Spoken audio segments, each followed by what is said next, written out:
easy to use checkboxes to select files in Windows 10 File Explorer. You need to go up to the View tab and check Item Checkboxes. Then when you hover over a file, you'll see the checkbox in the upper left corner, and you can just click that to select the file. Then you can select a few more.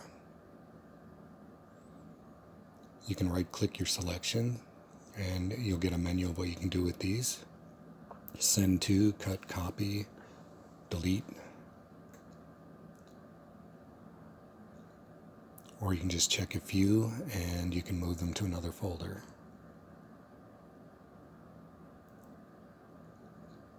If you change your view to list, the checkbox will show on the left-hand side when you hover over a file. And you can select them here. And you'll have the same options. That's all there is to it. Thanks for watching.